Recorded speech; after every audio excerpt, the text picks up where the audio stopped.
وعلى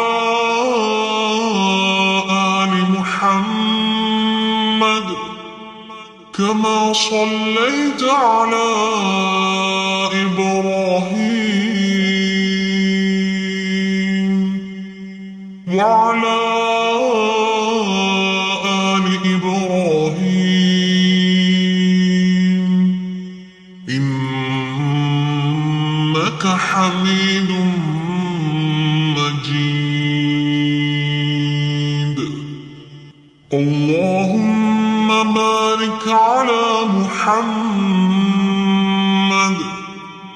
وعلى آل محمد كما باركت على إبراهيم وعلى آل إبراهيم إنك حميد مجيد.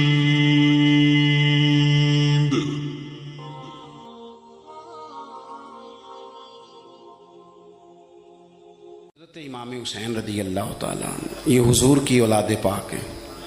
پیروں کو نہ تھوڑی مٹی لگ گئی. عمر جوانی کی تھی، داڑھی مبارک ساری سیاہ تھی، کالی تھی. حضرت ابو ہریرہ ان سے سالوں بڑے تھے، امیر المومنین فی الحدیث. حضرت ابو ہریرہ نے دیکھا کہ امام حسین کے مقدس قدموں کو مٹی لگ گئی. کسی سے بھی کہا جا سکتا تھا ذرا امام صاحب کی توجہ کرانا، یہ ذرا مٹی اتار دینا، لیکن حضرت ابو ہریرہ جھٹ سے اٹھے، اپنی پگڑی کھولی، اس کا پلو لیا اور حضرت امام حسین کے پیروں سے مٹی صاف کرنی شروع کر دی. کیوں کہ اہل فضل ہی کسی کی فضیلت کو جان سکتا، عزت والا ہی کسی کو عزت دیتا ہے.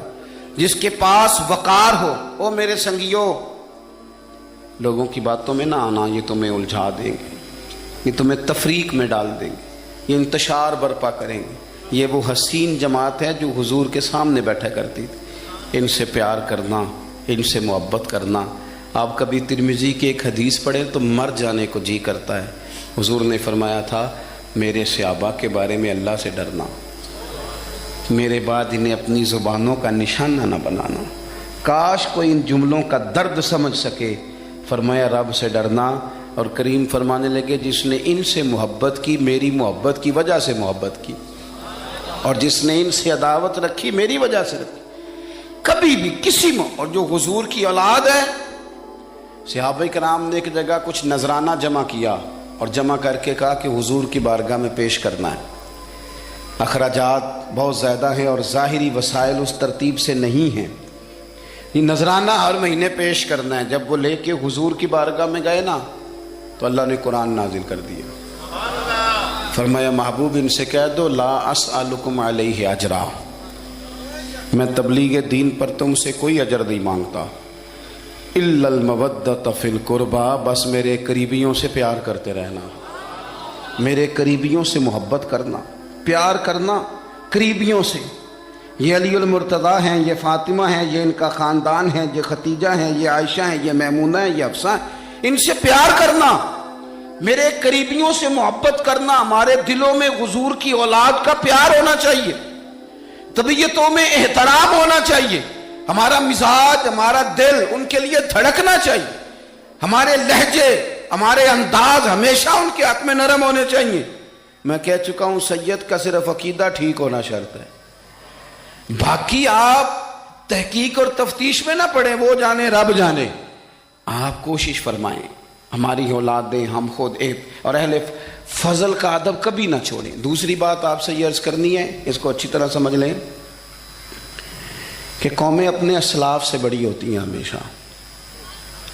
بڑا ہم ہوتا ہی وہ ہے جس کا کوئی بڑا ہوتا ہے، جس کا کوئی بڑا نہیں ہوتا وہ کبھی بھی بڑا. یہ کچھ عرصے سے ٹرینڈ چلا ہے، اگرچہ یہ درست نہیں ہے. آپ کسی سنار کی دکان پہ جائیں تو اس نے اپنے پیچھے نا اپنے والد صاحب کی اور دادا کی فوٹو لگائی ہوتی ہے. حکیم کی دکان پہ چلے جائیں، کپڑے والی دکان پہ چلے جائیں تو اس نے پیچھے اپنے دادا کی، والد کی فوٹو لگائی ہوتی ہے. اگرچہ یہ درست نہیں، تصویریں نہیں لگانی چاہیے. تصویریں ان کی کیا پیروں کی بھی نہیں لگانی چاہیے. جہاں تصویر ہوتی ہے وہاں نماز کیسے پڑھی جائے گی؟ فرشتہ رحمت کا نہیں آئے گا. یہ تو اب ایک ضرورت بن گئی. تو اب ضرورت کیا؟ اب تو خیر نفسیاتی مسئلہ بن گیا ہمارا. یہ نفسیاتی مسئلہ ہے.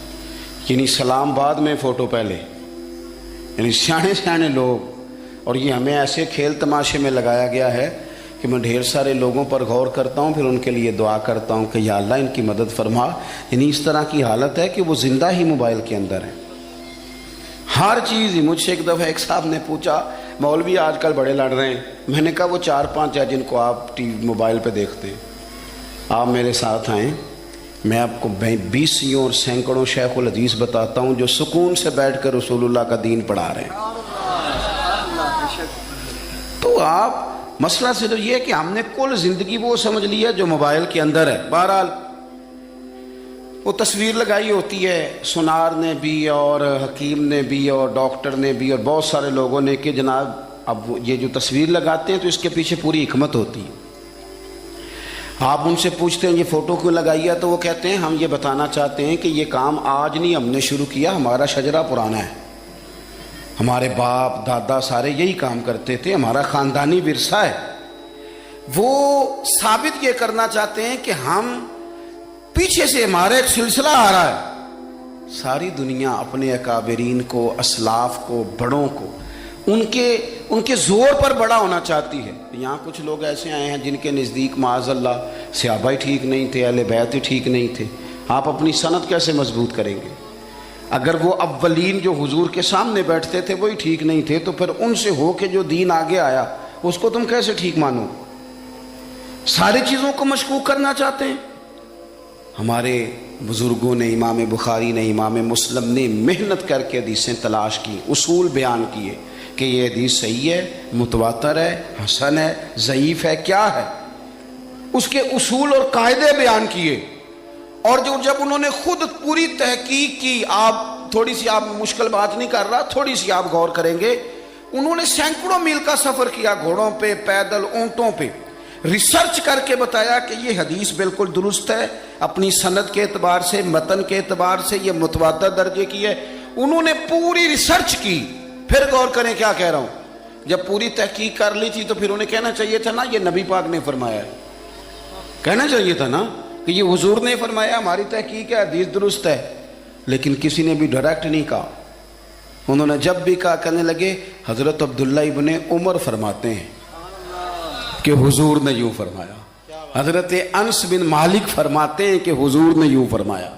حضرت جناب سیدہ عائشہ صدیقہ فرماتی ہیں یوں حضور نے فرمایا. حضرت ابو ہریرہ فرماتے ہیں یوں حضور نے فرمایا.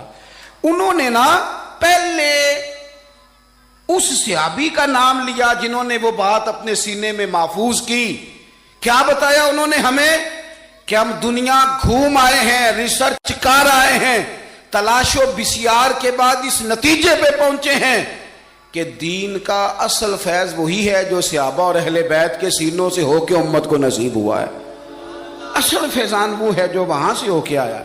تو ایک بات تو یہ کہ اہل فضل کی عظمت، اور دوسری بات کہ اپنے اکابرین کے ساتھ جوڑ کے رہنا، اور تیسری بات حضرت سیدنا امام حسین، حضرت امام حسن رضی اللہ تعالی عنہما، ان دو شہزادوں سے نا نبی پاک صلی اللہ علیہ وسلم نے جو محبت فرمائی ہے نا وہ بھی بڑی قابل دید ہے.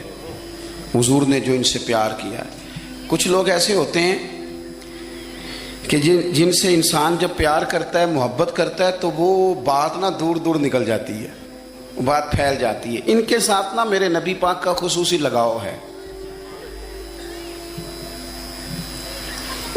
اس کا مطلب یہ نہیں کہ ہر نانا ہی اپنے نواسے سے پیار کرتا ہے، یہ معنی نہیں. رسول پاک علیہ السلام جو کام بھی کرتے ہیں اللہ کی وحی کے ساتھ کرتے ہیں. حضور کا ہر کام وحی خدا ہے. اپنی مرضی سے حضور کوئی کام نہیں کرتے. تو نبی پاک نے جو بھی کیا ہے وہ امت کے لیے نمونہ ہے. حسنین کریمین سے جو حضور کا پیار ہے، جو نبی پاک علیہ السلام کی ان کے ساتھ والہانہ محبت ہے. اعلیٰ حضرت بریلوی نے حدیث لکھی ہے، راوی حضرت عثمان غنی ہے رضی اللہ تعالیٰ عنہ. حضور سید عالم صلی اللہ تعالیٰ علیہ وآلہ وسلم نے نا گھر میں پیغام بھیجا فرمایا فاطمہ سے کہو ذرا حسن حسین کو تو بھیجے. یہ سارا دن ہی حضور کے پاس رہتے ہیں، سارا دن ہی، لیکن وہ جو والہانہ پن ہے، جو محبت ہے، جو ان کے ساتھ محبوب کا خاص لگاؤ ہے. سیدہ سے کہو ذرا شہزادوں کو بھیجے، تھوڑی سی دیر ہو گئی آنے میں. اعلیٰ حضرت فرماتے ہیں یوں لگتا جیسے سیدہ فاطمہ کپڑے نہیں ماں بدلنے لگتی بچوں کے، خوشبو نہیں لگانے لگتی، تھوڑی تیاری میں دیر ہو گئی تو محبوب نے نظریں جمائی ہیں اس حجرے کی طرف جہاں سے امام حسن اور حسین نے آنا ہے. رحمت کے عجب ہی جھمیلے ہیں، حسنین یہاں پر کھیلے ہیں. تو دونوں شہزادوں جب دروازہ کھلا تو حضرت عثمان غنی کہتے ہیں بچے جب نکلے نا دونوں تو یہ کوئی 10 15 50 100 میل دور سے تھوڑی آ رہے ہیں، تو یہیں رہتے ہیں. محبوب کے قرب خاص میں انہیں سایہ کرم ہر وقت نصیب ہے.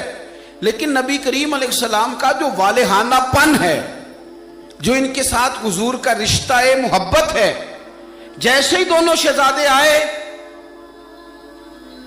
حضرت عثمان غنی فرماتے ہیں محبوب نے مقدس گھٹنے زمین پہ رکھ دیے اور دونوں بازو کھول دیے. ایک شہزادہ اس سینے سے لگ گیا اس کندھے سے، ایک اس کندھے سے لگ گیا. اور پہلے بھی حضور پیار کرتے تھے پر آج تو رخ ہی بدل گیا بات کا.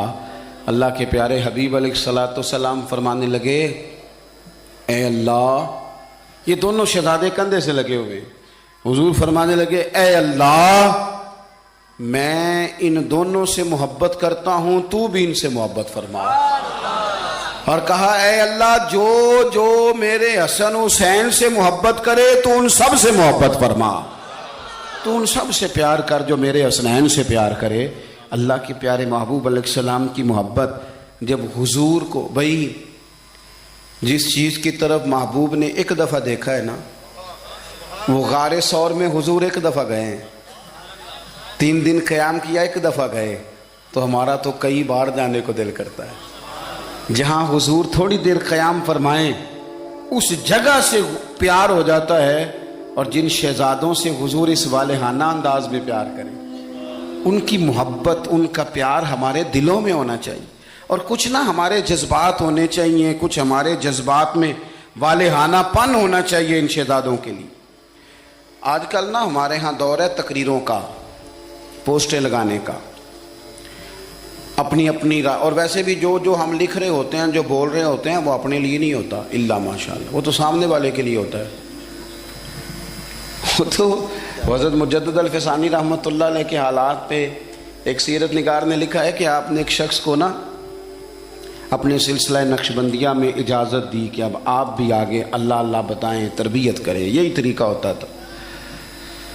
تو ان کو خلافت دے دی، اب وہ سلسلہ طریقت میں آگے اشاعت سلسلہ کا کام کریں گے. کچھ عرصے کے بعد وہ خلیفہ صاحب نے حضرت شیخ کو خط لکھا تو کہنے لگے حضور آپ نے فقیر کو اجازت دی تھی، اب میں تقریر بھی کرتا ہوں، تدریس بھی کرتا ہوں، تصنیف بھی کرتا ہوں.